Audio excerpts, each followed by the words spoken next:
Hello, great people. How are you doing? Hope you're keeping safe. Hope you're fine. Hope you're doing well. Happy Sunday, right? Thank you for always watching this channel. This is Lawyers Info Hub. Your girl Mercy is here again to share those legal tips with you.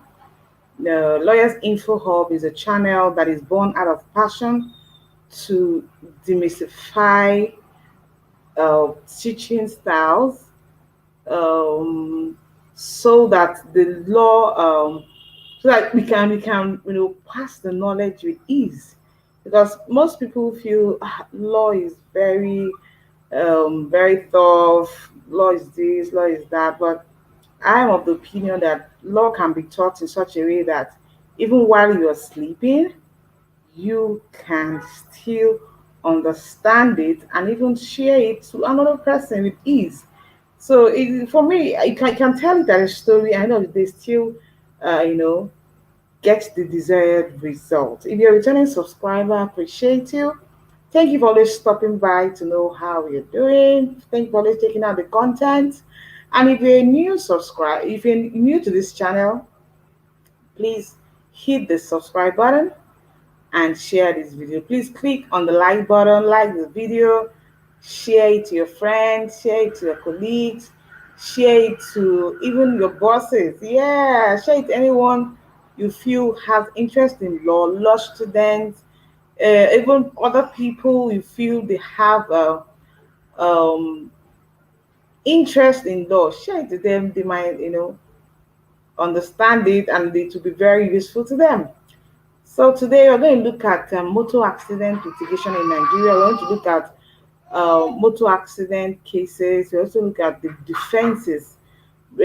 Basically, we're going to dwell on the defenses one can raise in such instance. This area of law is very unique because it keeps evolving and a whole lot needs to be placed in terms of evidence. So that to enable the court, arrive at a decision, because in issue of a motor accident, nobody is willing to take responsibility. It's not my fault, it was his fault, and all of that. So nobody wants to take responsibility. So the courts have to now look inward, evaluate the evidence before it to now, pin down the responsibility to this person or that other person. So you know that in our country, accidents happen every time. It's very often, and considering certain factors, we will say that from bad roads to human fault, mechanical fault, you know, and some other the acts of God, or have led to accidents, because where there's bad road, you see that most people tend to have accidents and stuff like that. But at the same time, it is expected that when you are driving a car, it is assumed that you have been trained.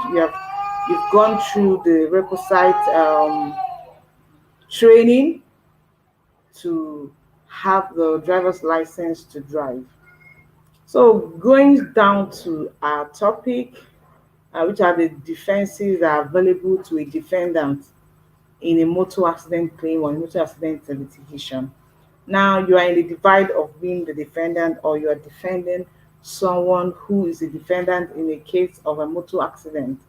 And so we're going to share the defenses you can raise, you know, in your case.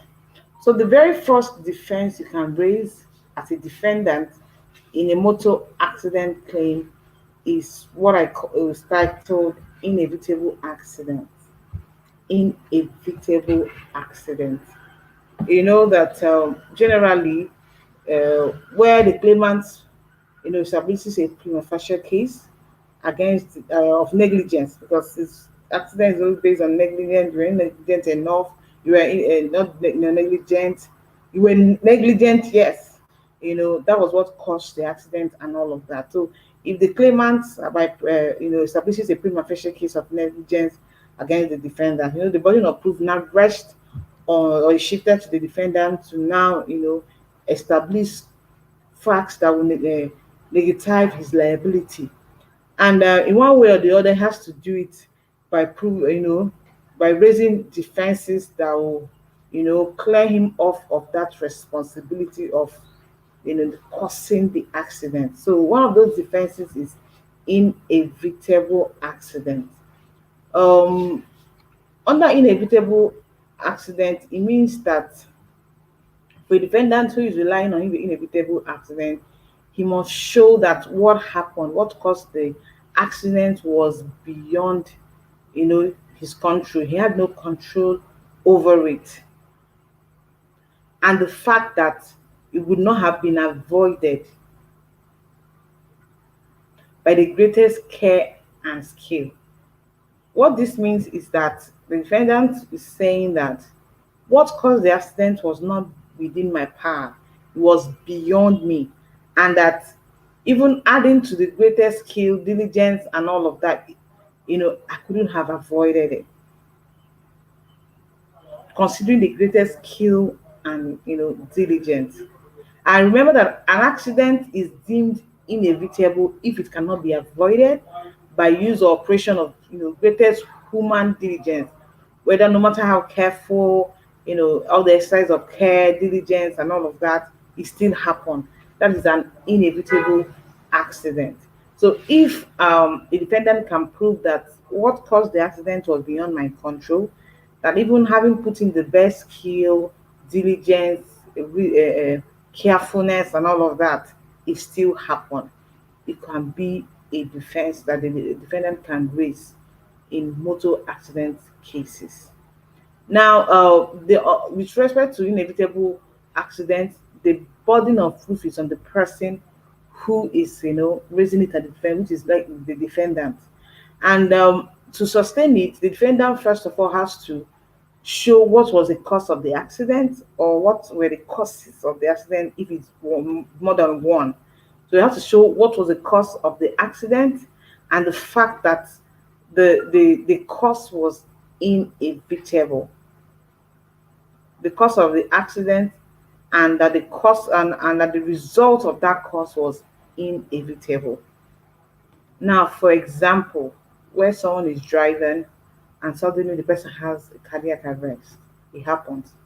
Or someone is driving and suddenly the person, there's this blackout, and the person can no longer see clearly or cannot even see at all, and it's now landed to having an accident, or sometimes some people are driving, their blood pressure rises, and there's a stroke situation.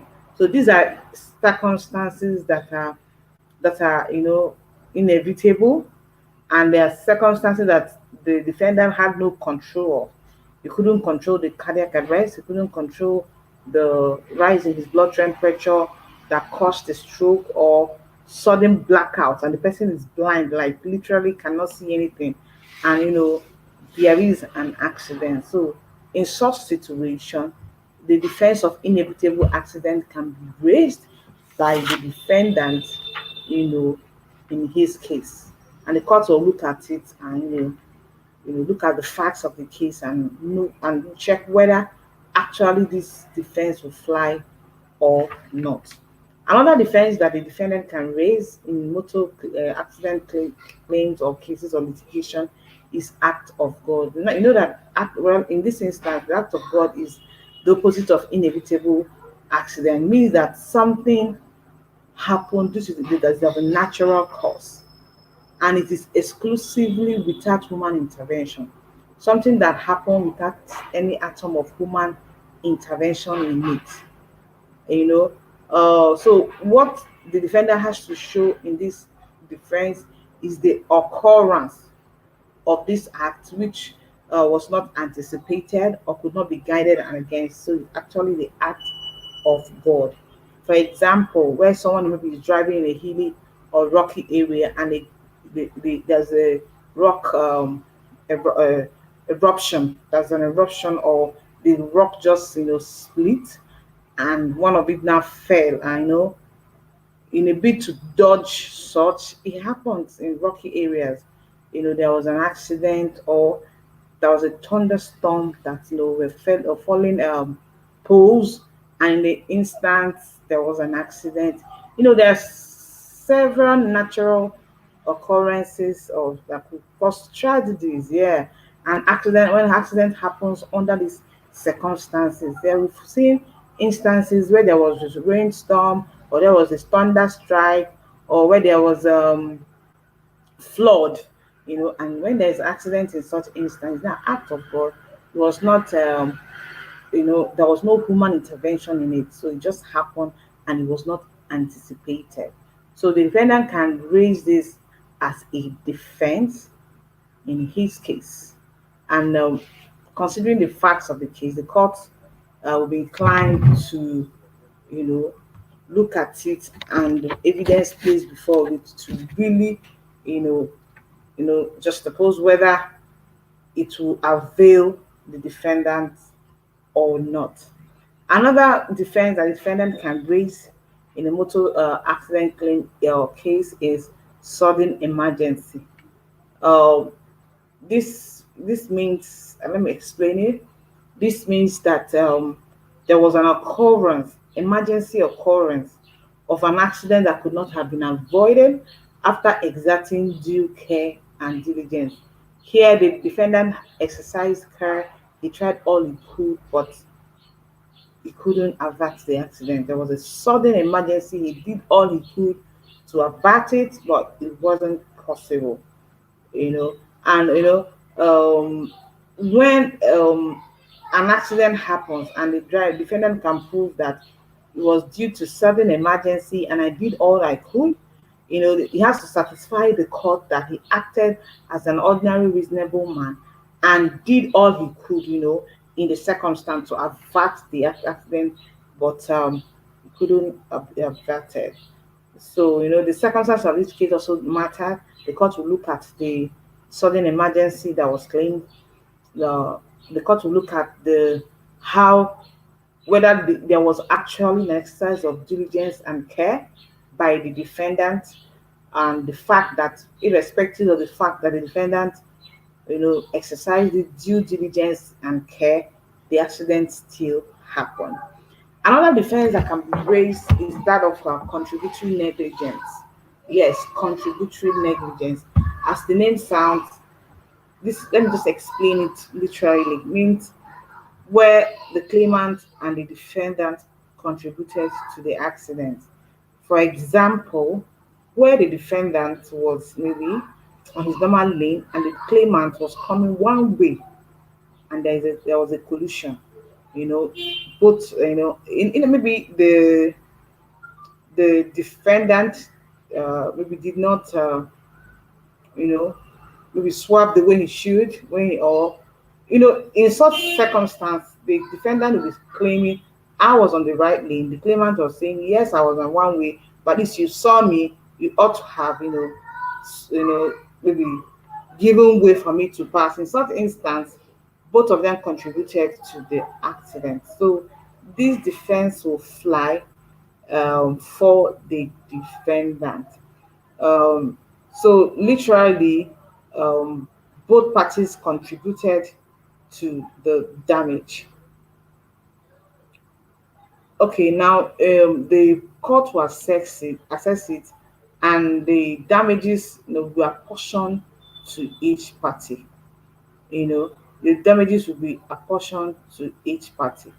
Um, you know, in law, they will say in contributing negligence means that the party charged is primarily liable, but that the party charging him has also contributed his own negligence to what eventually happened.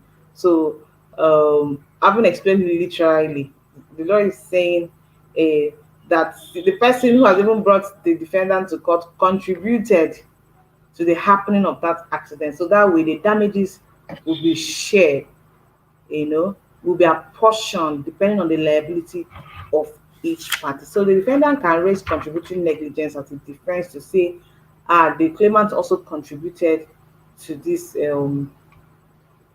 accident. The effect of a successful proof of contributing negligence is that the blame will be apportioned according to their degree of individual liabilities.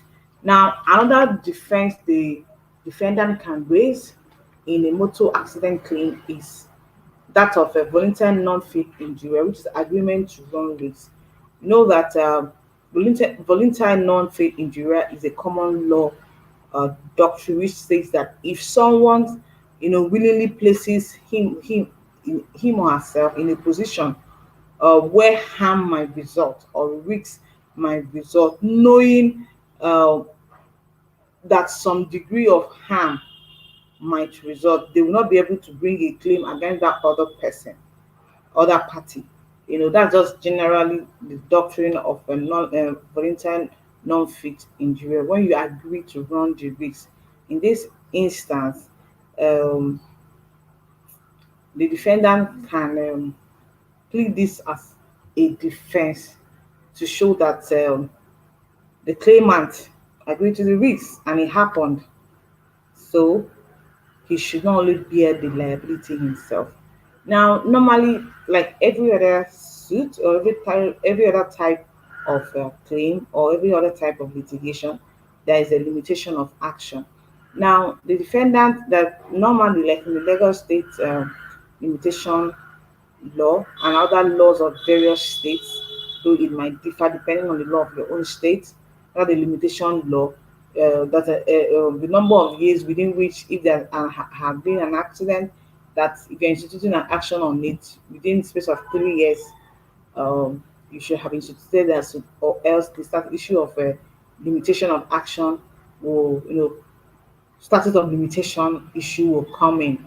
Now, a defendant can use the limitation law as a defense in the sense that where the suit was instituted outside that time that it was supposed to be instituted, the defendant can use that as a defense to say this suit should be dismissed, should be dismissed because by the law of limitation of so state, depending on where you are, time has elapsed. Uh, we also have the other laws regulating, have the limitation law, have the fatal accident law of different states. Yeah, they have different provisions for issue of limitation and what parties should prove with respect to accident. Yes. So we've looked at inevitable accidents as a defense. We have looked at the act of God as a defense. We have looked at sudden emergency as a defense. We have looked at contributory negligence as a defense. We have also looked at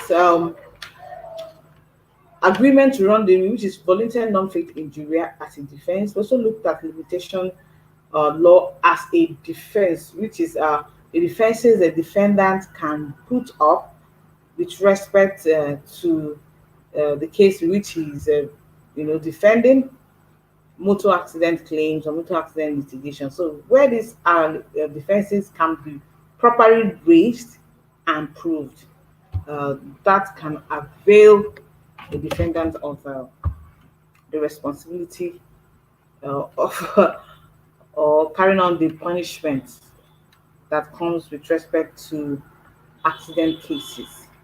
So, friends, peradventure you are a defendant in a motor accident case or you're representing someone. So, these are the defenses you can raise and you prove it well. Remember that each case is dissected or analyzed based on the circumstances. What happened in A might not be what happened in B, but before we look at it and the evidence placed before it to ensure that justice is done and that the right thing is done. So, friends, it's been an amazing time. You just Lawyers Info Hub here shares wonderful tips to help you.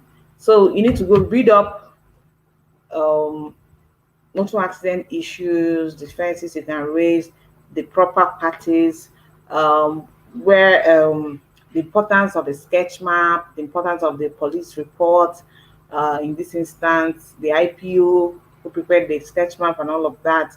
Have to look at the where instances where dependents or family members of a deceased person can sue,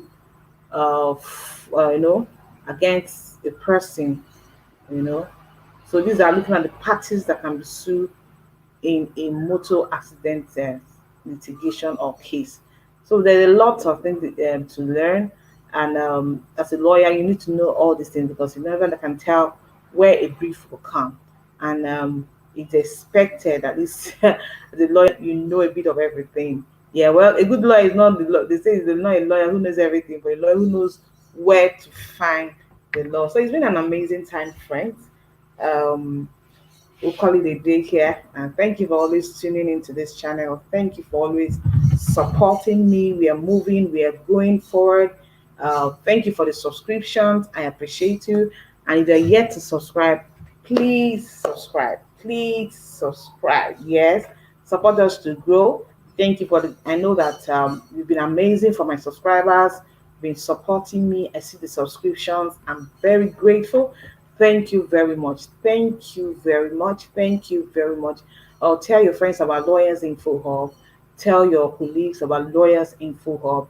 And I know that the content we create here are amazing content that will help you, opens you up to knowledge, opens you up to more research. When you hear it here, you go and research more on it and you develop yourself and get better knowledge. So thank you for listening in. I'm very grateful. So leave it at this point. Go and study more on motor accident litigation in cases, and there are lots of cases in this